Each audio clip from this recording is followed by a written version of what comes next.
Hallelujah. हमारे प्रभु यीशु मसीह के मधुर नाम में आप सबों को जय मसीह की। प्रभु ने अपने अनुग्रह से हम सबों को एक और दिन दिखाया है ताकि हम मिलकर प्रभु के वचनों पर मनन कर सकें। आइए प्रार्थना के साथ मनन की शुरुआत करें। पवित्र पिता, आपका धन्यवाद। प्रभु, आपके वचन हमारे लिए आवश्यक हैं। जब हम आपके वचनों को सुनते हैं, आत्मिक तौर पर बलवंत होते हैं, जीवन के विभिन्न क्षेत्रों में छुटकारा पाते हैं। आज दोबारा हमसे बात करें, यीशु के नाम से प्रार्थना मांगते हैं, आमीन। कैसे हैं आप सभी लोग? कहां हैं? कहां पर हैं? कई बार हम एक ही जगह पर ठहर जाते हैं। कहां हैं? वहीं पर हैं। कैसे हैं? बस ऐसे ही हैं। नौकरी के हालचाल चल रहा है। परिवार कैसा है? बस चल रहा है कि नहीं? परमेश्वर ने हमसे क्या कहा? फलो, फूलो, समृद्ध हो और पृथ्वी भर में फैल जाओ। 3 चीजें, फलो, फूलो, समृद्ध हो और पृथ्वी भर में फैल जाओ। देखिए, जब हम एक पेड़ लगाते हैं वो कैसे बढ़ता है? वो फलता है ना। तो मनुष्यों को जिन्हें परमेश्वर के स्वरूप में बनाया गया है, तो हमें दिन प्रतिदिन बढ़ना चाहिए ना। वही है वैसे ही है अगर कहते हैं, क्या प्रभु की आशीष हमें नहीं? कहीं ऐसा तो नहीं कि उन आशीषों को पाने की इच्छा ही नहीं है? कई बार तो हम में प्रभु को पुकारने की इच्छा तक भी नहीं होती है। यूहन्ना रचित सुसमाचार उसके 5वें अध्याय में अगर हम देखें, वहां एक मनुष्य था जो 38 साल से बीमार था। बेथेस्दा नाम का एक कुंड है। बेथेस्दा का मतलब है करुणा का स्थान। उस कुंड के चारों ओर 5 ओसारे हैं, बरामदे, और वहां कई सारे रोगी हैं। विभिन्न प्रकार के रोगों से त्रस्त लोग वहां आते हैं और इंतजार करते हैं कि जब पानी हिलाया जाएगा, जो पहले उसमें गिरेगा वो चंगा होगा। इसीलिए काफी अपेक्षाओं के साथ बेसब्री से तमाम लोग वहां इंतजार कर रहे हैं। तमाम लोग चंगे होकर जा रहे हैं, लेकिन एक व्यक्ति है जो 1-2 दिन या 1-2 साल नहीं, 38 सालों से वहीं पर है, इंतजार कर रहा है। सालों साल अगर जीवन में बढ़त नजर नहीं आ रही, मतलब वहां प्रभु की आशीष नहीं है।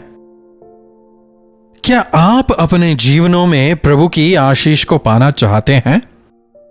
तो हाथ पर हाथ धरे बैठे रहेंगे, ऊपर से आशीषें मिल जाएगी सोचते हैं, तो ऐसा नहीं होगा।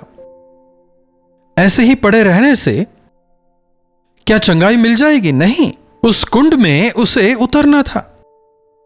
प्रभु के वचनों को सुनना है, उसके अनुसार जीना है, प्रभु के भवन जाना है, उनसे विनती प्रार्थना करनी है, प्रभु से कहना है, प्रभु से सुनना है, उनके छुटकारे को हासिल करना है। लोग कहते हैं शायद यह मेरी किस्मत में नहीं लिखा है। फिर दूसरे कुछ कहते हैं शायद मेरा समय अब तक नहीं आया है। अच्छे समय का इंतजार कर रहे हैं, वो हमारे पास नहीं आएगा, हमें उधर जाना है। अगर प्रभु के पास जाएंगे तो प्रभु आपके समय को बदलेंगे। यह व्यक्ति 38 साल से वहां पड़ा है। यरूशलेम में वाकई यह घटना उस दौरान हुई थी। बेथेस्दा के इस कुंड को मैंने करीब 2-3 बार देखा है। यह आज भी वहां मौजूद है। जैसे ही वह पानी हिलाया जाता है, चाहे किसी भी प्रकार का रोग क्यों ना हो, वह तुरंत चंगा हो जाता था। लोग आ रहे हैं, चंगे हो रहे हैं, जा रहे हैं, लेकिन यह वहीं पर है। देखिए, प्रभु चाहते हैं कि वे हमें आशीष दें, चंगाई दें और हम बढ़ते चले जाएं। कुछ लोग वहीं रह जाते हैं, कुछ लोग आशीषों में बढ़ते चले जाते हैं। कारण क्या है? उनमें वह इच्छा नहीं है। प्रभु के पास आए। वचन बताता है, प्रभु के पास आओ कि वो तुम्हारे करीब आए।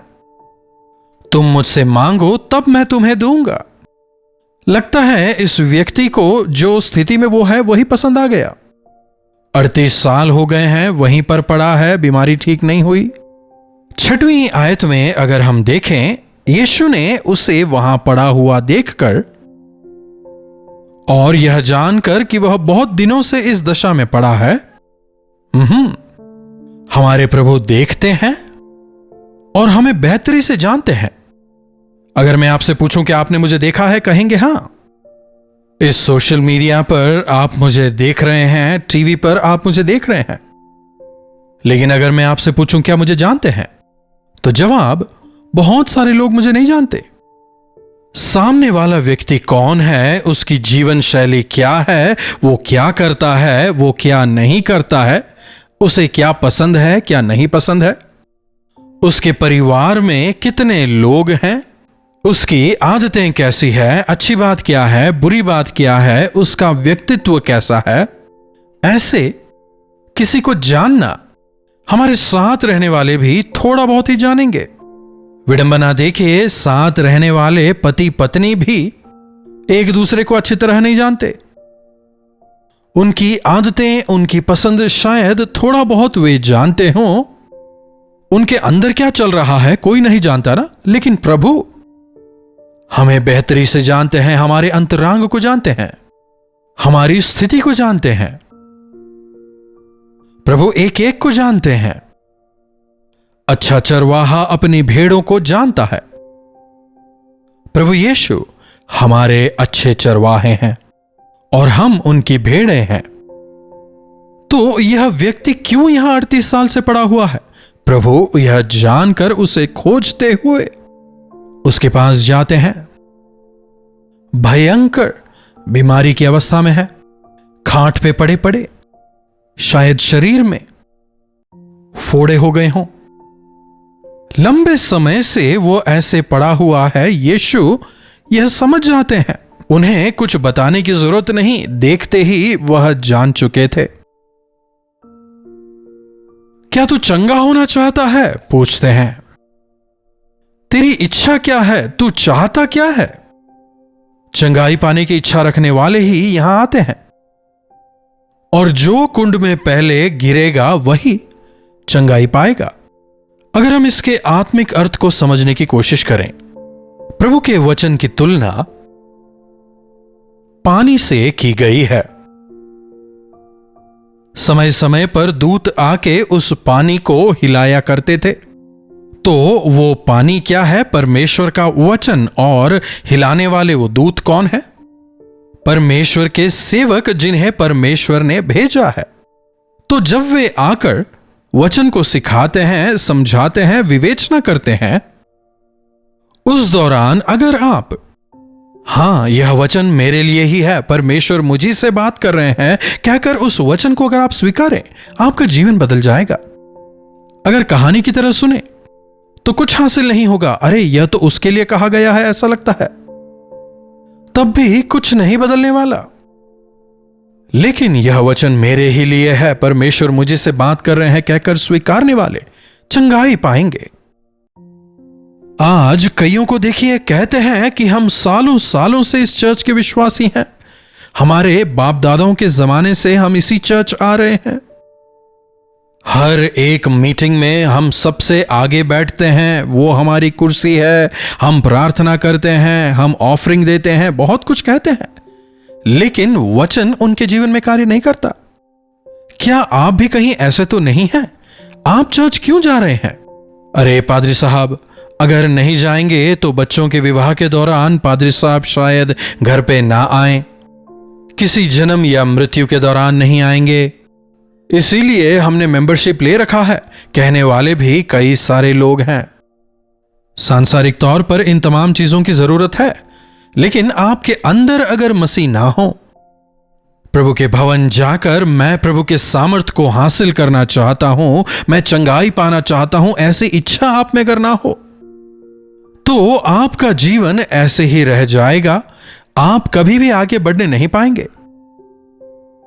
तो यह व्यक्ति जो यहां है, तू यहां आया आखिर क्यों है? चंगाई पाने या दूसरों को चंगा होता देखने?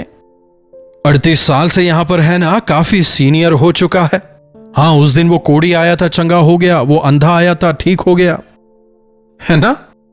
आज भी कुछ लोग ऐसे ही हैं, वे जाते हैं वहां क्या चल रहा है देखने। एंटरटेनमेंट, चर्च सर्विस एंटरटेनमेंट नहीं है। किसी व्यक्ति को मैंने कहते सुना, आज का शो कैसा था? चर्च में शो नहीं होता, यहां आत्मा और सच्चाई से परमेश्वर की आराधना की जाती है। आज कई सारे लोग उत्सव मनाने, गीत वगैरह सुनने, म्यूजिक सुनने चर्च जाते हैं। आज प्रभु मुझसे क्या बात करना चाहते हैं? आज मैं अपने प्रभु के भवन जाकर आत्मा और सच्चाई से उनकी आराधना करूंगा। अगर आप ऐसी इच्छा के साथ में चर्च ना जाएं, तो उसका कोई भी फायदा नहीं होगा। जब यीशु उससे पूछते हैं तो वो जवाब देता है, हे प्रभु, जब पानी हिलाया जाता है, कुंड में उतारने के लिए मेरे पास कोई नहीं है। पानी के हिलाते समय कुंड में उतारने के लिए मेरी सहायता करने वाला कोई नहीं है। जरा सोच के देखिए, 38 साल से ये वहां पर है। अगर मदद कोई नहीं करता तो क्या खा रहा है? कोई ना कोई तो उसे खाने के लिए दे रहा है ना, कोई तो पानी पिला रहा है ना, है कि नहीं? 38 साल से क्या बिना खाना पानी के रह रहा है?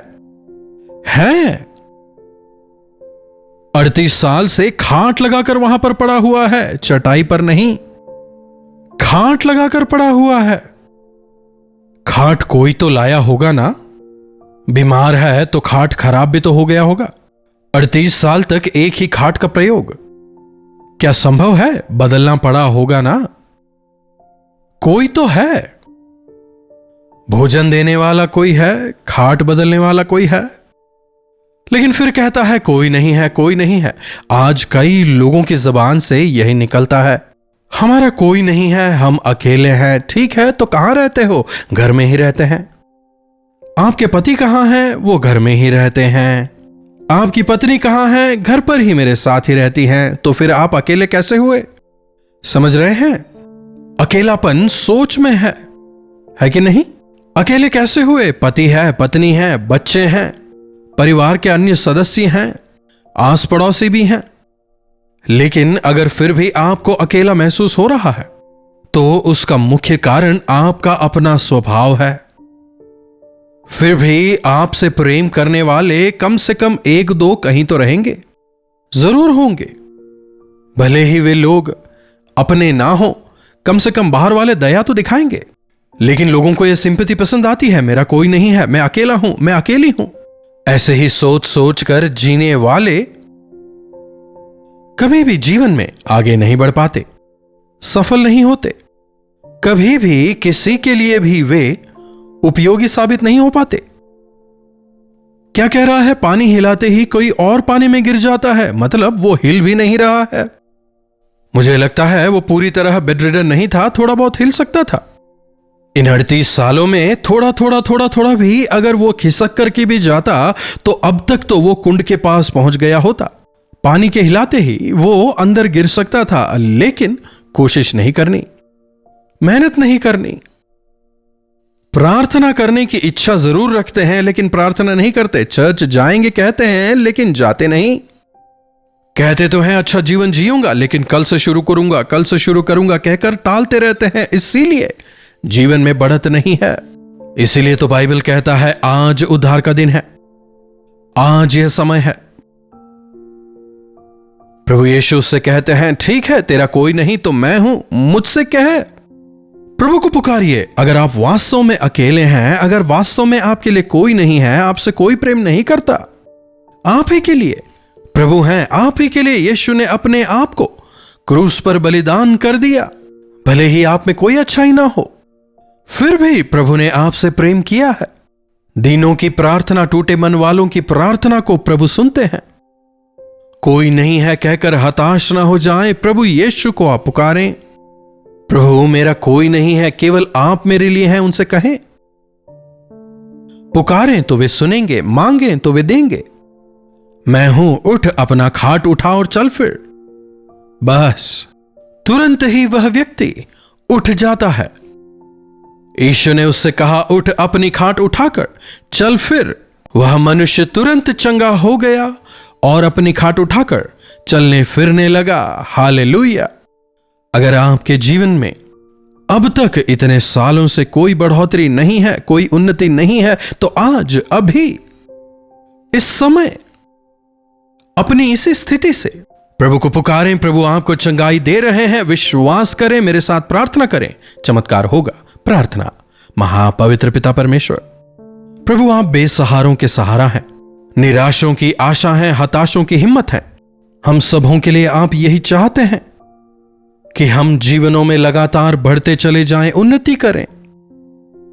कई बार विभिन्न कारणों की वजह से हम आगे नहीं बढ़ पाते, रुक जाते हैं। कई बार निराश हो जाते हैं, हताश हो जाते हैं, छोड़ दिए जाते हैं, त्याग दिए जाते हैं, अकेले पड़ जाते हैं। अंततः उस गिरी हुई अवस्था में पड़कर वहां से उठने की सफल नहीं होंगे कहकर कोशिश करना तक भी छोड़ देते हैं। प्रभु आप हमसे यह नहीं चाहते, आप हमें हिम्मत देते हैं, आप चाहते हैं कि हम 100 गुना फल लाएं। प्रभु आज हम आपको पुकारते हैं, हमें उठाएं, हमें बचाएं, हमें चंगाई दें, हमें छुटकारा दें और आपके नाम के गवाह होकर जीने का अनुग्रह हमें से हर एक को दें। यीशु के नाम से प्रार्थना मांगते हैं, आमीन। अब हमारे पिता परमेश्वर का प्रेम, प्रभु यीशु मसीह का अनुग्रह, पवित्र आत्मा की संगति और सहभागिता हमें से प्रत्येक के साथ आज, कल और सर्वदा बनी रहे, आमीन। प्रभु परमेश्वर की महिमा हो। अपने प्रार्थना विषयों को आप हमें 9884907779 पर व्हाट्सएप, वॉइस मैसेज या फिर टेक्स्ट के जरिए भेज सकते हैं। अगर आप चाहें तो कॉल करके भी आप हमसे बात कर सकते हैं। आपसे सुनकर हमें प्रसन्नता होगी, हम आपके लिए प्रार्थना करेंगे, प्रभु चमत्कार करेंगे।